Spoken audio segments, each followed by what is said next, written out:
Firman Tuhan pagi menjelang siang hari ini berjudul Mental yang Dewasa, dengan subtema turunkan gengsimu dari tahta. Haleluya. Klik 2 ayat, kita baca sama-sama seperti biasa. 2, 3. Sebab semua orang yang dipilihnya dari semula, mereka juga ditentukannya dari semula untuk menjadi serupa dengan gambaran anaknya, supaya ia, anaknya itu, menjadi yang sulung di antara banyak saudara. Lanjut.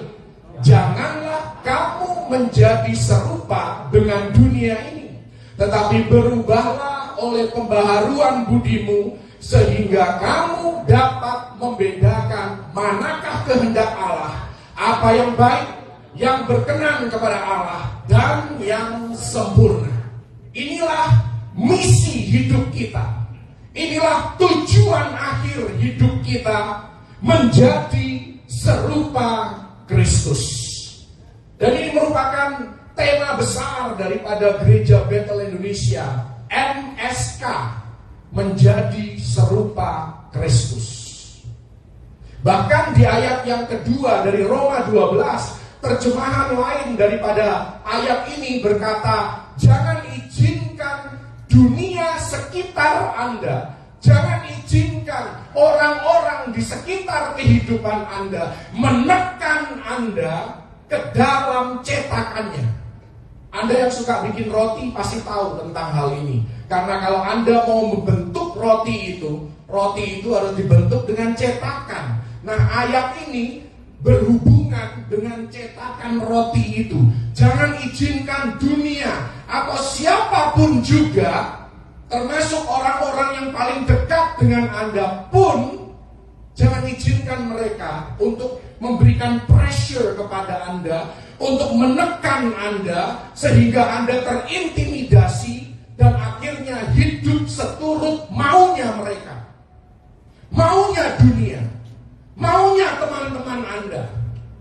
Bukan berarti kita menolak nasihat, bukan berarti kita menolak masukan, tetapi kita saring dan kita filter setiap masukan di dalam kehidupan kita, apakah sesuai dengan tujuan Tuhan yang ditetapkan bagi kehidupan kita secara pribadi. Kalau Anda menyimpang dari misi hidup ini, maka apa yang terjadi? Anda akan mulai tertekan, mental Anda akan mulai terganggu, Anda akan berusaha menyenangkan semua orang, Anda akan mudah dimanipulasi oleh dunia, oleh lingkungan sekitar Anda untuk melakukan apa yang mereka mau dan bukan apa yang Tuhan mau. Dan tentunya sesuatu yang tidak sesuai dengan panggilan kita, pilihan Tuhan atas hidup kita, seringkali itulah yang membuat kita stres. Itulah yang membuat kita tertekan, membuat kita terkekang di dalam melakukannya, tidak plong menjalani hidup ini. Hal ini menjadi sangat penting karena pikiran yang salah, wrong thinking leads to wrong living. Kalau Anda punya cara berpikir, pola pikir yang salah, maka hal itu akan berujung pada lifestyle, pada gaya hidup, cara menjalani hidup yang salah. Klik. Anda salah image, Anda juga akan mengalami salah lifestyle. Kenapa banyak orang tertekan khususnya dalam hal keuangan? Anda mungkin sering mendengar perkataan ini, yang mahal sesungguhnya bukan biaya hidup, tetapi gaya hidup. Gengsi Anda lah yang membuat hidup Anda mahal. Image yang Anda mau bangun, bagaimana orang melihat hidup kita, itulah yang membuat hidup Anda mahal. Dan kalau sudah keuangan tertekan, mental Anda pun pasti terpengaruh. Kesehatan jiwa Anda pun akan terdampak secara negatif. Biaya hidup seharusnya menyesuaikan pendapatan, benar? Tetapi yang namanya gaya hidup tidak bisa menyesuaikan pendapatan, karena belum tentu pendapatan Anda cukup untuk menghidupi gaya hidup Anda. Tergantung image yang mau Anda bangun. Jadi kesimpulannya adalah, coba diklik, tidak salah Anda mau berpenampilan menarik. Tidak salah Anda mau menjadi sukses dan berhasil. Tidak salah Anda mau menunjukkan percaya diri. Tidak salah juga kalau Anda punya koneksi orang penting. Tetapi hal ini menjadi masalah ketika kita melakukan keuntungan kalau Anda terbuka dan tidak jaim. Haleluya. Anda berpenampilan luar hanya untuk disukai dan dikagumi. Mobil harus mewah, pakaian harus mewah, hotel harus bintang 5. Sekali lagi, kalau Anda mampu, gak apa-apa sih, gak ada salahnya. Tapi kalau untuk bayar cicilan Anda masih ngutang, ya sudahlah, sesuaikan saja hidup Anda. Pelayanan di gereja harus yang kelihatan. Kalau nggak kelihatan, aku nggak mau pelayanan. Aduh, Anda lupa ada Tuhan yang selalu melihat, baik Anda terlihat maupun tidak terlihat. Segala sesuatu, klik, segala sesuatu dilakukan dan dievaluasi dari sudut pandang apa yang orang lain pikir tentang aku. Apakah ini akan mendongkrak atau menjelekkan image-ku? Saya nggak bicara reputasi loh. Saya tidak bicara integritas. Saya bicara image. Penampilan luar. Integritas Anda harus jaga. Untuk apa yang Anda mau ngomong, apa yang Anda mau posting, itu Anda harus memperhatikan reputasi, memperhatikan integritas Anda. Tetapi image Anda tidak perlu diprotek. Kehidupan palsu Anda tidak perlu diprotek. Klik. Yesus pernah menegur orang Farisi dan ahli Taurat dalam Matius 23 ayat yang kelima. Bahasa Inggris versi The Message. Itu saya suka sekali karena dia bilang begini, you do everything for a show. Semua yang kau lakukan itu hanya untuk pamer, kata Yesus. Terjemahan bahasa Indonesia nggak ngomong seperti itu, lebih halus. Engkau melakukan semuanya untuk dilihat orang. Yesus to the point, cuman pamer. Pakaianmu,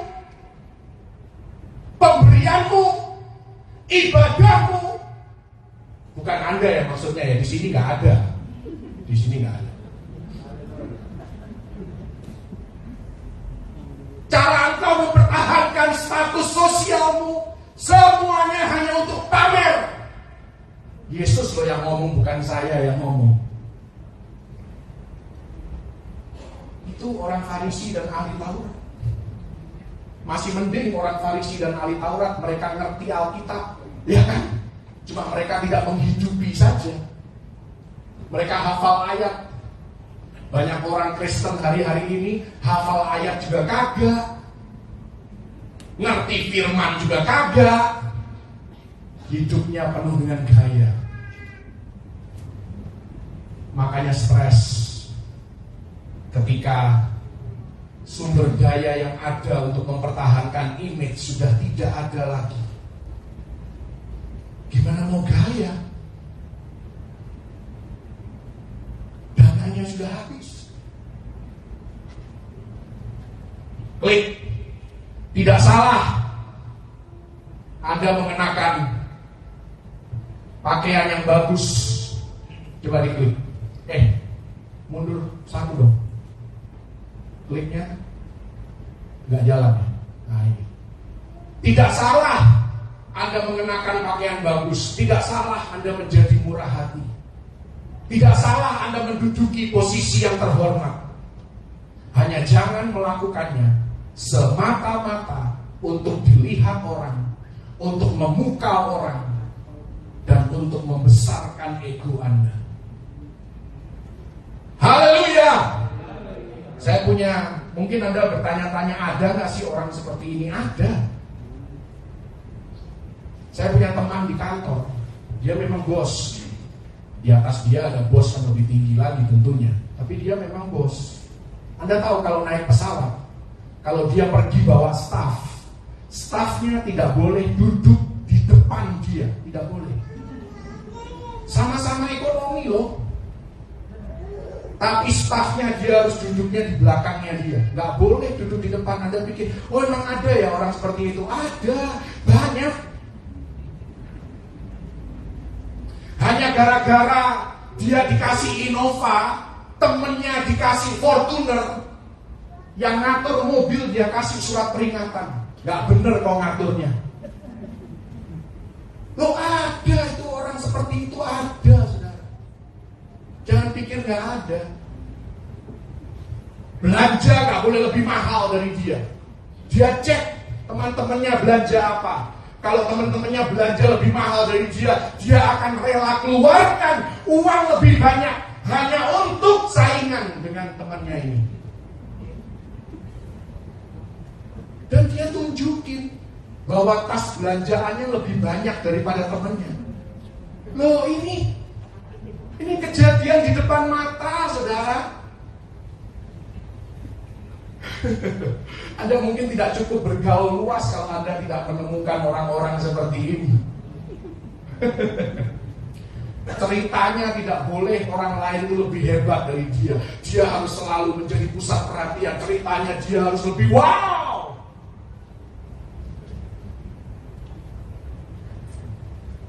Farisi dan ahli Taurat. Next, Raja Saul dikasih perintah 1 Samuel 15 ayat yang ketiga. Jelas perintahnya, basmi itu Amalek. Ayat 9 kita tahu ketaatannya Saul parsial, sebagian saja dia lakukan. Sudah salah. Ayat yang ke-13 bangga lagi. Berapa banyak hari-hari ini orang sudah salah bangga dengan kesalahannya. Itu mentalnya terganggu, jiwanya nggak benar. Ayat ke-14 ditegur, dikonfrontir oleh Samuel, itu pun melawan. Dia berontak, dia bilang yang tegur salah, dan dia benar. Akhirnya setelah dicecar, kasih firman Tuhan, barulah ayat 24. Saul terungkap isi hatinya, kenapa dia tidak taat. Dibilang di sana, aku takut kepada rakyat. Imageku terlalu penting, harus diproteksi, harus dijaga, supaya rakyat tetap menghormati aku, supaya rakyat tidak melihat aku lemah. Anda sebagai pemimpin, Anda akan lebih dihargai ketika Anda menunjukkan sisi kemanusiawian Anda. Hari-hari ini kita memang lebih suka pemimpin yang kelihatannya sempurna, tidak ada cacat celah, kuat, kokoh.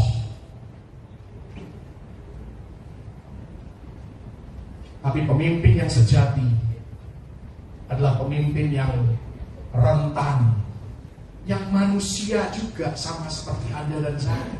Karena itu kalau Anda seorang pemimpin, Anda tidak perlu terlalu jaim. Kalau Anda masih punya kelemahan, akui saja kelemahan Anda. Toh Anda nggak nyolong kok, Anda tidak korupsi. Kelemahan Anda tidak bersifat integritas, hanya kelemahan manusia. Maka Anda akan menjadi pemimpin yang lebih dihargai daripada pemimpin yang Anda gak pernah salah, orang lain yang selalu salah. Orang akan menjauh dari Anda, orang akan takut sama Anda, melakukan apa yang Anda mau pun hanya karena ya terpaksa aku bawahan, dia atasan. Klik. Karena itu mustahil untuk selalu, garis bawahi kata selalu, menyenangkan Tuhan dan manusia pada saat bersamaan. Bisa, kadang-kadang, tidak selalu. Dan hal ini kalau Anda terus lakukan, berusaha menyenangkan Tuhan dan menyenangkan semua manusia, Anda akan stres, Anda akan jenuh. Bahkan belajar dari kehidupan Saul, Anda bisa menggagalkan rencana Tuhan dalam kehidupan Anda. Klik. Inilah bedanya Raja Daud dengan Raja Saul. Kenapa Daud adalah orang yang berkenan di hati Tuhan. 2 Samuel 6 ayat 14, penyembahannya Daud itu tanpa jaim. Anda tahu kan peristiwa ini? Ketika mereka berusaha membawa tabut perjanjian kembali ke Yerusalem, Daud menari-nari, nggak jaim. Jadi saya tidak tahu sih penilaian orang ya. Ada orang yang memang penyembahan itu sukanya yang kalem, tenang gitu kan. Itu kelihatannya keren banget gitu. Tapi kalau Anda sudah terbiasa di gereja karismatik, tentunya Anda akan lebih ekspresif. Ini semua memang tergantung kepribadian Anda juga. Tapi pada akhirnya hanya Tuhan dan Anda yang tahu kenapa Anda tidak mau tepuk tangan, kenapa Anda tidak mau goyang-goyang sedikit. Cuman Anda sama Tuhan yang tahu, dan saya tidak akan menghakimi Anda. Oh semuanya harus begini, semuanya harus begitu. Enggak. Makanya perjanjian baru itu Tuhan kasih kebebasan. Mau seperti apa Anda menyembah Tuhan? Tuhan tidak melihat postingan Anda. Maksudnya Tuhan tidak melihat penampilan luar Anda. Tuhan melihat hati Anda. Cuman Tuhan dan Anda sendiri yang tahu. Aku gak mau tepuk tangan, nanti orang lihat kayak gimana. Masa aku orang terhormat gini tepuk tangannya. Itu Anda lah yang tahu. Klik. Ada 3 hal. Hal terpenting dalam hidup kita, ini yang dilakukan oleh Raja Daud ya, sekalipun dia dihina, disindir oleh istrinya sendiri. Tetapi kita tahu dari ayat yang ke-21, fokus penyembahannya Daud itu hanya Tuhan sendiri. Dan dari kehidupan Daud kita belajar, hal terpenting dalam hidup adalah menyenangkan Tuhan. Dan bukan menjadi seperti apa kata orang. Sekali lagi, bukan berarti Anda menolak nasihat, Anda menolak masukan, tidak. Tapi Anda hidup seturut dengan panggilan Tuhan, jalur yang Tuhan sudah tetapkan bagi Anda. Dan kalau ada orang yang meninggalkan kita, berarti kita tidak butuh orang itu untuk menggenapi rencana Tuhan bagi hidup kita. Sekali lagi, ini bukan berarti terus kita sembarangan di dalam membangun relasi. Kadang memang kita yang salah, makanya ditinggalin orang. Itu kita harus koreksi dong. Ya kan? Tapi kalau tidak ada apa-apa nih, tiba-tiba orang itu menghina Anda, orang itu meninggalkan Anda, percayalah, Anda gak butuh orang itu supaya rencana Tuhan bisa digenapi dalam hidup Anda. Karena itu gak perlu nangis sampai berbulan-bulan karena dikhianati oleh sahabat Anda. Haleluya.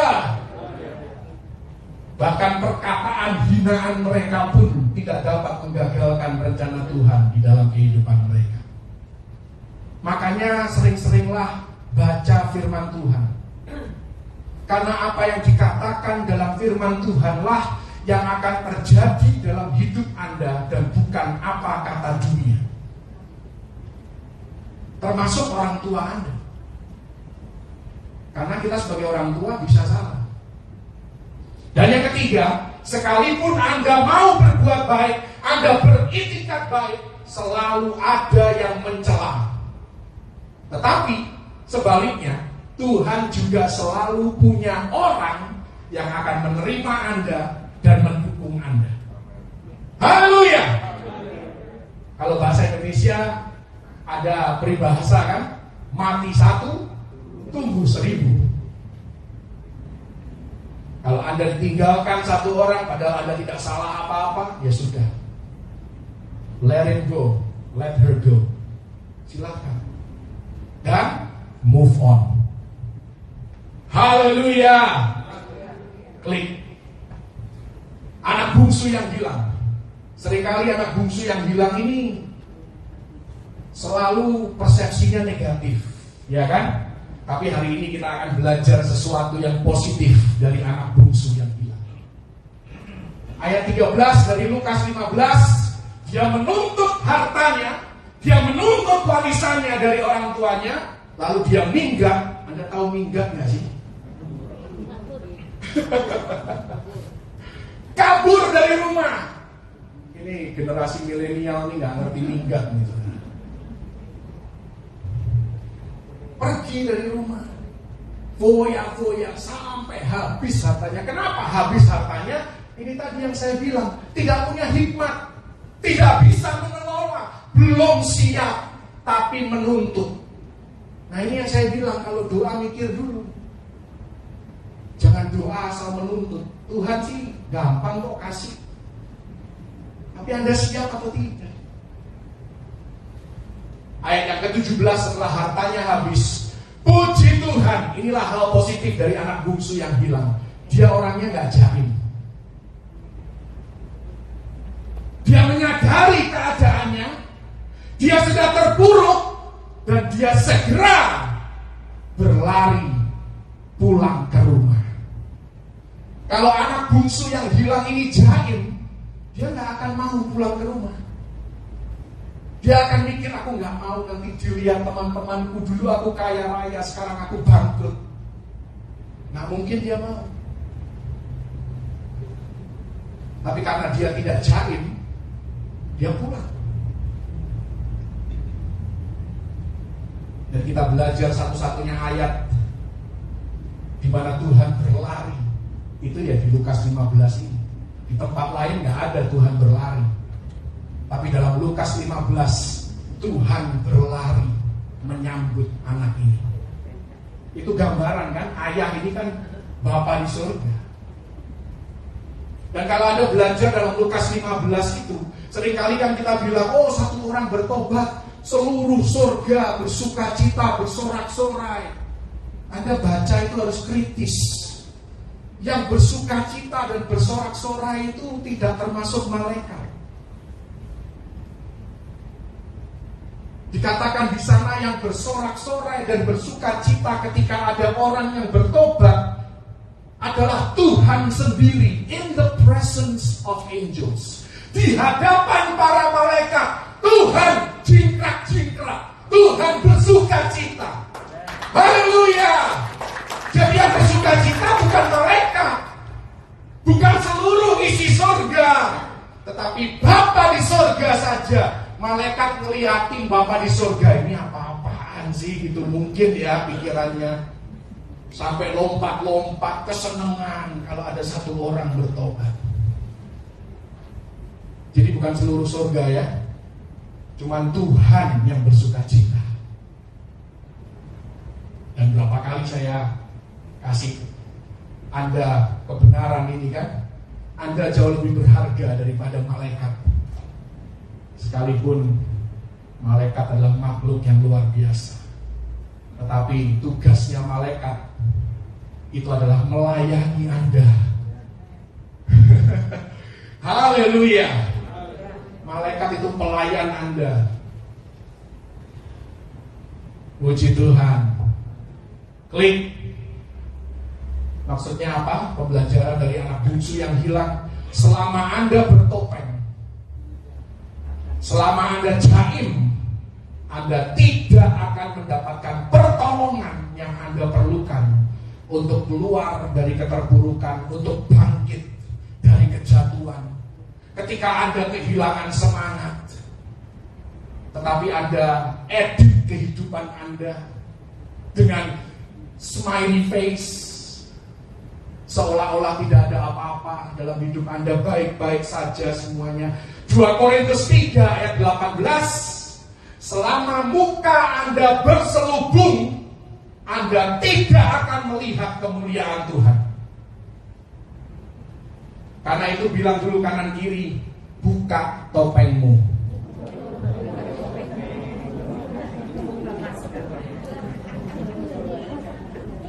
Kalau engkau tetap mempertahankan itu topeng, seperti gambar-gambar ini saudara ya, topeng,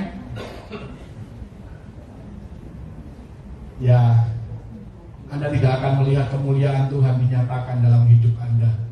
Bukalah topengmu, maka kemuliaan Tuhan akan dinyatakan. Haleluya.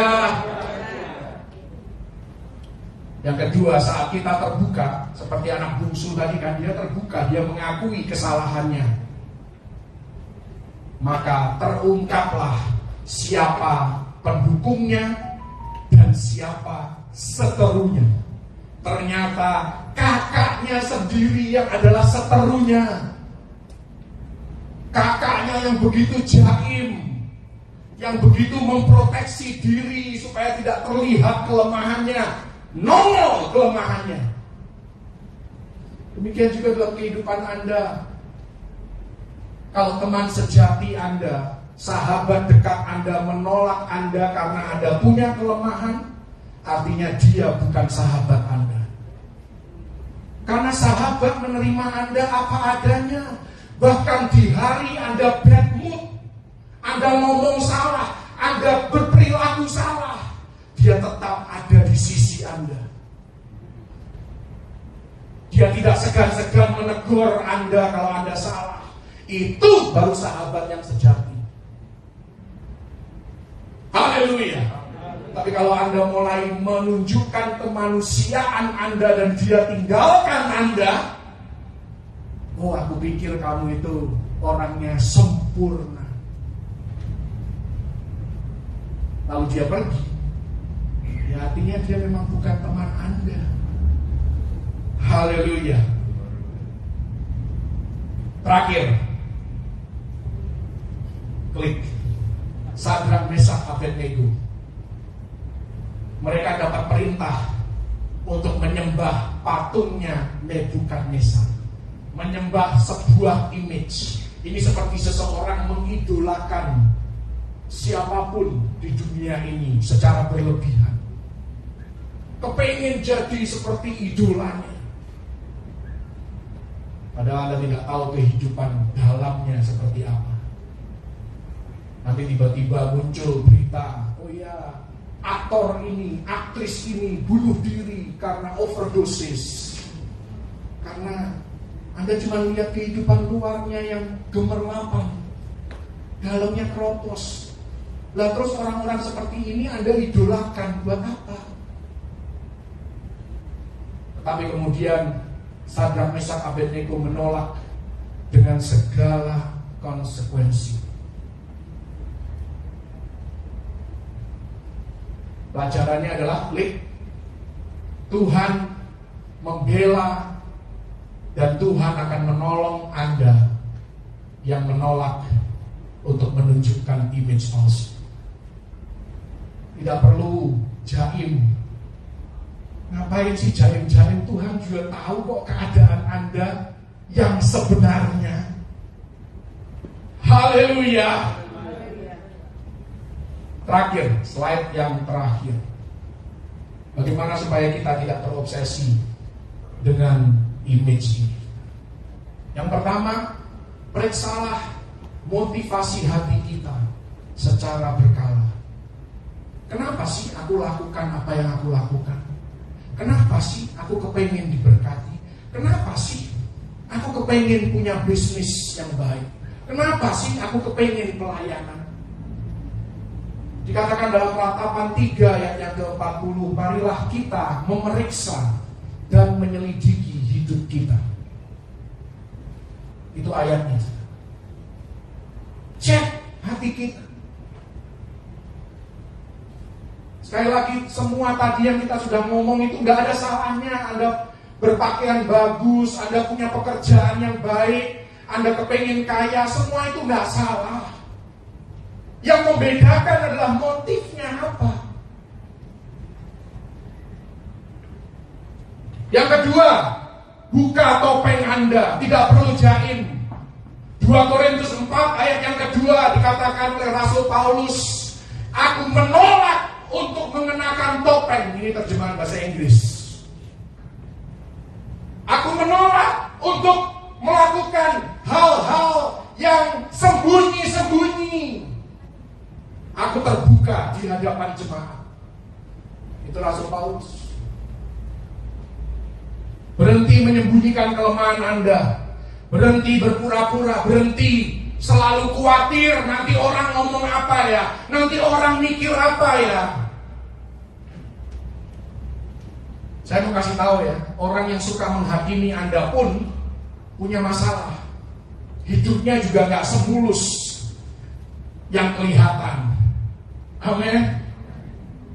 Teman saya yang tadi itu, yang jahitnya luar biasa, yang gak mau kalah naik mobil pun, hidupnya bermasalah, banyak masalah. Gak berani dia minta tolong. Kenapa? Takut dong kehilangan reputasinya sebagai orang pemimpin yang dahsyat. Makanya udahlah, yang namanya image gak usahlah Anda pertahankan sampai segitunya. Sepandai-pandainya Anda menyembunyikan masalah hidup Anda, saya tahu kok setiap Anda di sini punya masalah.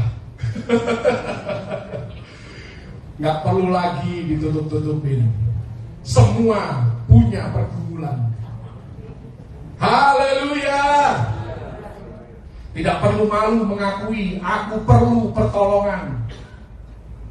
Bukan berarti terus Anda jadi parasit. Harus terus ditolong. Ada waktunya Anda bangkit dan berdiri di atas kaki sendiri. Kan begitu ungkapannya. Bukan berarti terus Anda, ya sudahlah, semua rahasiaku akan aku ungkapkan kepada dunia. Bukan juga seperti itu maksudnya. Semoga Anda mengerti maksud firman Tuhan yang disampaikan. Haleluya. Yang ketiga, percayakan setiap pilihan kita pada Tuhan. Mazmur 119 ayat yang ke-45 dikatakan, aku akan hidup dalam kelegaan. Artinya apa? Tidak perlu Anda menjelaskan semua yang Anda lakukan kepada semua orang. Tidak perlu Anda membuat semua orang harus berpihak pada Anda, harus mendukung Anda. Nggak perlu. Dan yang terakhir, bergeraklah sesuai panggilan atau tujuan hidup kita. Efesus 4 ayat yang pertama dikatakan supaya hidupmu sebagai orang-orang yang dipanggil oleh Tuhan berpadanan dengan panggilan itu. Jalani saja hidup Anda seperti yang Tuhan mau. Panggilan hidup Anda apa? Berbeda satu dengan yang lain. Jalani saja panggilan hidup Anda. Haleluya. Tapi teruslah bertumbuh dalam Tuhan, itu yang paling penting. Tidak perlu selalu membanding-bandingkan diri dengan orang lain. Kecuali Anda mau belajar, boleh. Dan jangan mengukur berkat Tuhan berdasarkan materi saja. Berkat Tuhan yang sejati adalah ketika hidup Anda berubah. Seperti yang slide awal tadi kan, menjadi semakin serupa dengan Kristus. Kalau Anda lakukan semua ini, saya percaya beban mental Anda akan semakin ringan dan hidup Anda akan semakin plong. Anda tidak perlu mengubah kepribadian, satu untuk istri, satu untuk anak-anak, satu untuk bos di kantor, satu untuk tetangga di sebelah rumah, satu untuk jemaat di gereja. Nggak perlu. nanti Anda bukan lagi kepribadian ganda, kepribadiannya 5. Kan repot, nanti Anda yang stres. Semua ini untuk Anda loh. Haleluya. Anda tidak akan mudah dimanipulasi oleh siapapun. Anda tidak akan mudah terjerat di dalam yang namanya toxic relationship. Barangkali bahkan dengan menjalankan semua ini, keuangan Anda pun lebih hemat. Itu bonus, saudara. Karena tidak ada image yang harus dipertahankan. Dan kalaupun di sepanjang 45 menit terakhir Anda pikir, oh aku gak punya masalah kok dengan yang namanya gengsi, Anda tetap harus bisa menerima orang-orang yang punya gengsi di sekitar kehidupan Anda. Tetap mengasihi mereka dan ajar mereka dengan sabar, apalagi kalau mereka adalah keluarga Anda. Haleluya. Karena hari-hari ini Anda hidup di tengah generasi strawberry. Generasi strawberry ini penampilan harus nomor 1. Pokoknya. Itu generasi strawberry. Begitu disenggol, lecet, layu. Generasi non kreatif, tetapi juga rapuh. Itulah generasi strawberry. Yang perlu diajarkan, engkau gak perlu jaim anakku. Jadilah dirimu sendiri, jadilah seperti yang Tuhan kehendaki. Amin. Tuhan Yesus memberkati. Haleluya. Mari Anda pejamkan mata sejenak. Anda renungkan firman ini. Turunkan gengsimu dari tahta dan taruh kembali Yesus Kristus di tahta kehidupanmu. Haleluya.